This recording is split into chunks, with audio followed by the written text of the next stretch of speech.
Procedimentos estéticos. O que você precisa saber antes de se decidir? Eu sou Renata Fontani, especialista em pele, e hoje nós vamos conversar com o Dr. Ricardo, dermatologista, sobre esses procedimentos estéticos e o que você precisa saber, o que é ideal para você, como você vai se decidir, qual procedimento fazer.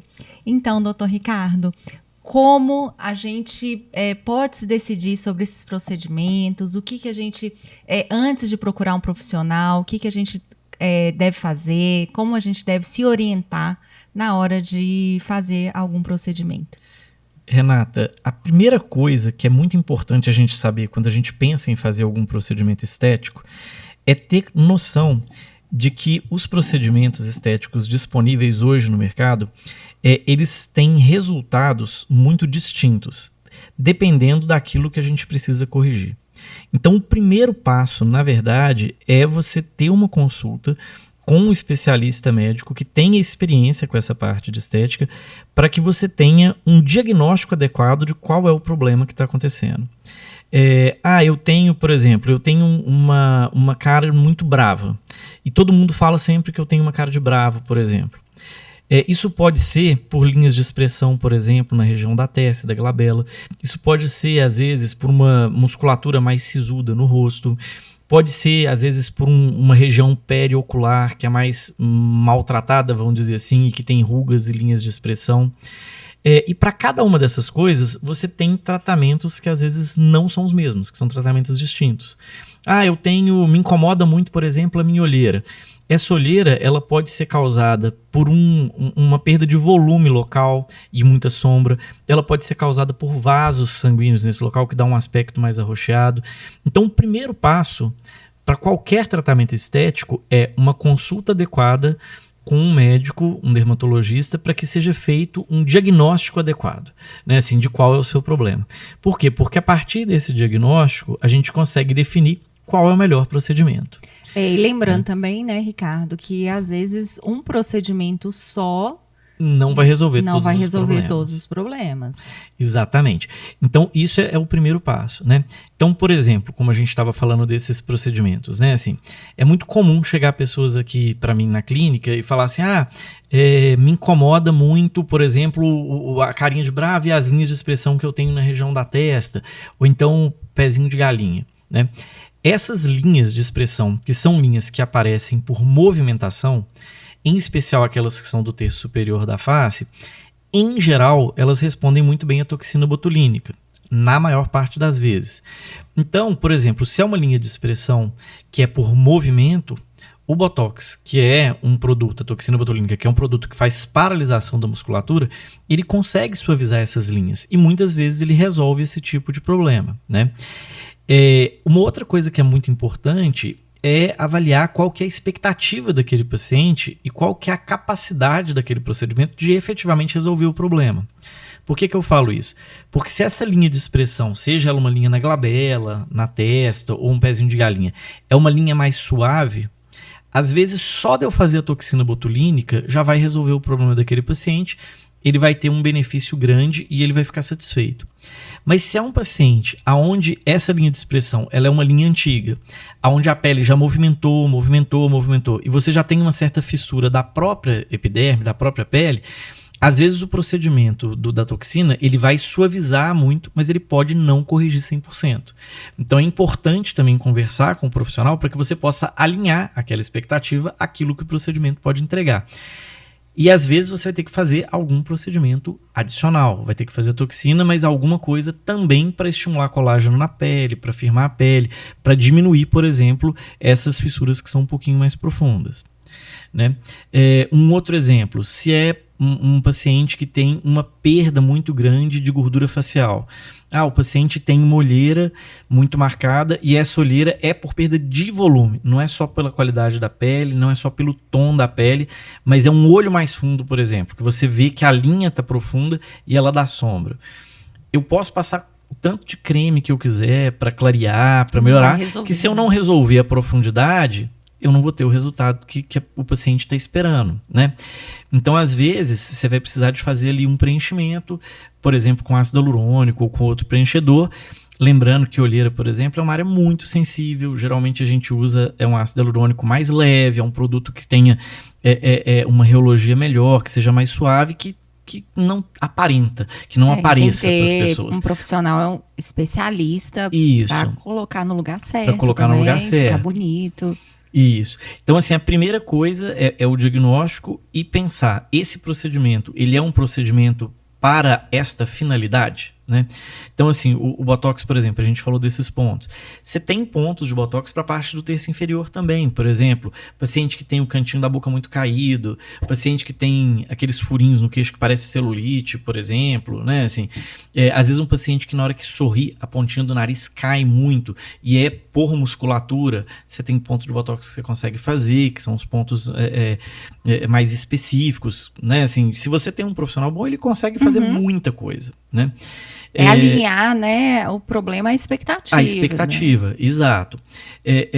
Uma outra coisa que também tem que lembrar é que essa expectativa do paciente, ela vai ter uma certa correlação com aquilo que é necessário fazer. Então, eu falo muito com os pacientes que, assim, os problemas no rosto, quando é por movimentação, a toxina botulínica funciona muito bem. Quando você pensa em procedimentos que são por perda de volume ou por flacidez, você tem que avaliar de onde que isso tudo está partindo e onde que isso tudo está chegando.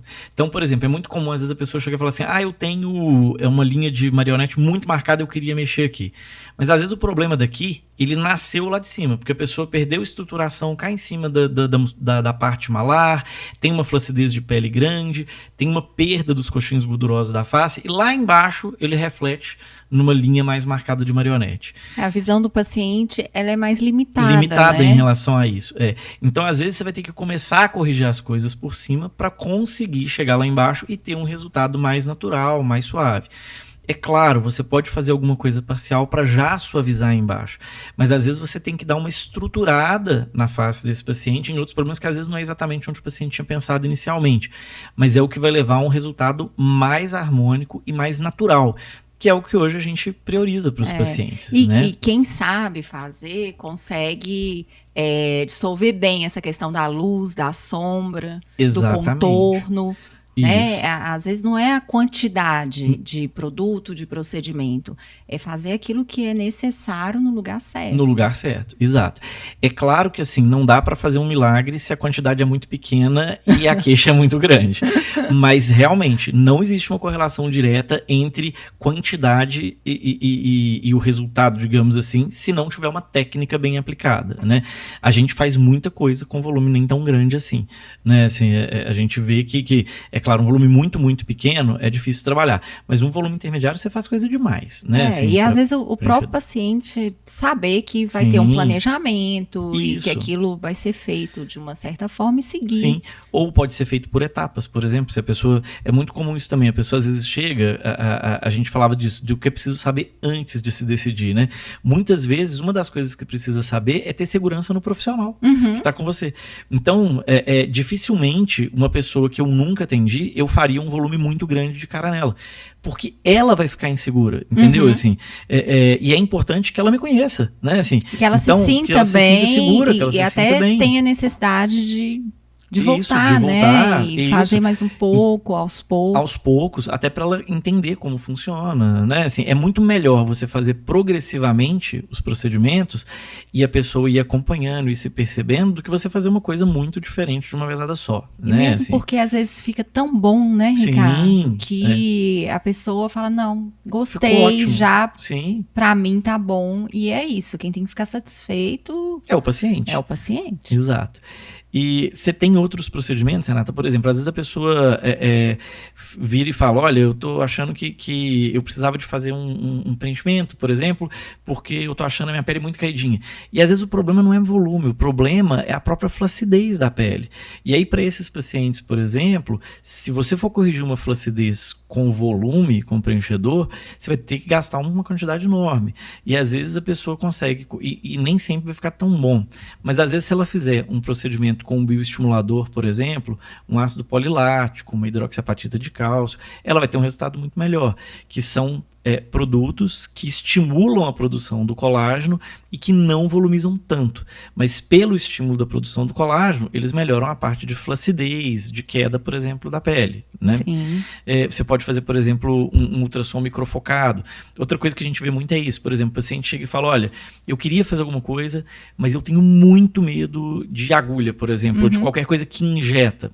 Você tem hoje disponível no mercado algumas tecnologias que você não vai furar, você não vai injetar um produto, mas que você consegue ter algum resultado de estímulo de produção de colágeno, de firmeza da pele. Como, por exemplo, o ultrassom microfocado, que tem resultados muito bons. Sim, né? Até para o paciente ter uma segurança, né? Sim. Começar a fazer, tem paciente que tem medo de muita mudança, né? Então, ir aos poucos, e na expectativa mesmo do paciente. Do né? paciente, isso. Então, assim, primeira coisa, ter um diagnóstico de qual que sabendo da queixa do paciente, qual é a base, vamos dizer assim, anatômica ou fisiológica na qual você vai ter que trabalhar. Então, isso é a primeira coisa. Para quê? Para você poder propor para esse paciente um tratamento adequado. Uma vez que você propôs, uma outra coisa que eu sempre falo, hoje a gente tem acesso muito grande à internet. Então, a maior parte dos pacientes acaba buscando, lendo alguma coisa, né, para ter noção do que é aquilo que a gente está falando. Já chega com certo conhecimento. Com certo conhecimento. Isso é bom, na minha opinião, porque o paciente chega pelo menos tendo uma noção do que a gente está falando, tendo um certo conhecimento, exatamente para alinhar também aquilo que é a expectativa do paciente, aquilo que é a realidade do produto e aquilo que é o marketing excessivo que a gente vê, né? Porque a gente ainda vê muito isso, infelizmente, de um marketing quase que milagroso na internet, sim, né? sim. Assim, a gente que tem mais experiência na área, que está há mais tempo, pontualmente a gente vê fotos de antes e depois, que você percebe que o antes e depois, uma foto é sem maquiagem, outra é com maquiagem, uma foto é sem batom, outra é com batom, uma foto é com campo escuro de câmera, outra é com campo claro. E no final das contas, aquele resultado não é o resultado real. Sim. Né? Assim, sim. A gente vê com muita frequência isso, né, Renata? Assim, e a gente vê coisas que não são muito compatíveis com aquilo que está na descrição. E na hora de decidir, isso Sim. é muito importante. Tomar cuidado também com esse marketing excessivo, né? Esses resultados milagrosos que Sim. ninguém consegue fazer, só aquele profissional, né? Será que isso é assim mesmo? Provavelmente né? ele também não consegue fazer, né? Assim, se ninguém consegue fazer. Isso é fato, né? Assim, e é importante pensar. E isso é um cuidado realmente que a pessoa deve ter, porque são procedimentos minimamente invasivos, mas são procedimentos que podem ocorrer intercorrências. Exato. A outra coisa que é muito importante é isso. É você pensar em quem é esse profissional que você está colocando o seu rosto, o seu corpo para fazer o procedimento. A sua saúde. A sua saúde. Antes da beleza, a gente tem que pensar na saúde. Sim, né? Assim, antes em de primeiro qualquer outra lugar. coisa. E eu falo muito, esse ano de 2024 foi um ano que a gente teve muitas coisas na imprensa de complicações de procedimentos estéticos. Foi um negócio que apareceu muito na mídia, né? Assim, e a gente está tendo um volume, né, Isso. de procedimentos estéticos, de profissionais de todos os ramos, de todas as áreas, né? Exato. Tratando da saúde de uma forma, às vezes, não tão adequada. Exatamente. Né? E aí, assim, a gente teve esse ano complicações associadas a fenol, a gente teve complicações associadas a infecções em procedimentos, a surtos de infecções em procedimentos, né? Assim, com injetáveis, com lipo, com várias coisas distintas que bombaram na mídia, né? Assim, com coisas que acontecem recorrentes, e as pessoas continuam fazendo ainda, né? Que são esses preenchimentos com PMMA. Complicações com PMMA, né? Assim, isso a gente teve esse ano também. Então, assim, uma outra coisa que eu acho muito importante, né? Assim, é a escolha do profissional no qual você está colocando a sua vida, né? Assim, eu tenho uma colega que teve uma vez que ela fez uma comparação que eu achei muito interessante, em especial porque quando vem alguma coisa assim dessas confusões, né, de procedimentos que dão problema, a primeira tendência que existe da sociedade é banir completamente aquilo, né? Assim, e quando teve uma das complicações de fenol aqui no Brasil, né, acabou que foi proibido, né, durante um tempo aí a comercialização do fenol, e essa colega falava isso, olha, imagina que você tem um carro maravilhoso, você está numa Ferrari e está andando numa pista, numa estrada, entendeu? E aí a pessoa bate o carro, né? E aí, só que a pessoa que bateu o carro, ela não tem carteira de motorista, né? E é aí, habilitada. ela não é habilitada. E aí você decide fechar a estrada, porque a estrada não pode ser circulada porque bateram o carro ali. Mas o problema é a estrada? O problema é o carro? Não é a Ferrari. Não é a Ferrari, não é a estrada. O problema é o motorista. É. Né? Assim, então não adianta também você ter uma Ferrari, você ter um super aparelho de tecnologia, um ultrassom microfocado melhor, um co-sculpting, um aparelho de tecnologia de última geração, se quem guia ele não é habilitado, se é uma pessoa que não tem capacidade técnica para fazer aquilo que ela está se propondo a fazer. Então isso é muito importante. E a maioria das coisas é aplicador dependente, né? Sim, a gente depende do profissional. Depende. Às vezes você tem um produto maravilhoso na mão, né? Você compra ali um preenchimento de primeira linha, tudo de primeira linha, Sim. mas quem está administrando aquilo ali não sabe o que faz. Não sabe o que faz. Às vezes a pessoa não tem uma boa noção anatômica, às vezes a pessoa não tem uma técnica estéril adequada, às vezes a pessoa não tem uma noção de anatomia e de resultados aonde deve ser aplicado aquele produto, né? Assim, e às vezes Ricardo, tem tudo isso, mas não sabe resolver problema. Sim. Porque intercorrência ninguém quer que aconteça. Claro. Mas todo mundo tem que estar preparado para tratar as intercorrências. Porque pode acontecer. Sim, sim. E aí que é a diferença, né? A diferença do profissional é exatamente na dificuldade. Sim. Porque o que todo mundo faz é fácil. Mas, né? A gente recebe muito pacientes de outros profissionais de intercorrência. Sim. E a maioria não está preparado para essa hora, né? A maioria não. Por isso exatamente que vem parar na gente para resolver esses problemas. Né? Então, aí, isso eu acho, assim, no meu ponto de vista, é o que pesa mais numa decisão do que fazer e aonde fazer e com quem fazer. Então, tudo isso tem que ser levado em conta. Né? Exatamente isso. É com quem fazer, aonde fazer, o que fazer. Né? Assim, então, são todas decisões que são compartilhadas com o paciente, mas que são muito importantes. Sim. Antes de qualquer procedimento estético. Eu acho que ficou muito claro, né, como que a gente deve decidir a um procedimento estético e quem fazer esse procedimento estético. Espero que todo mundo, né, tenha compreendido.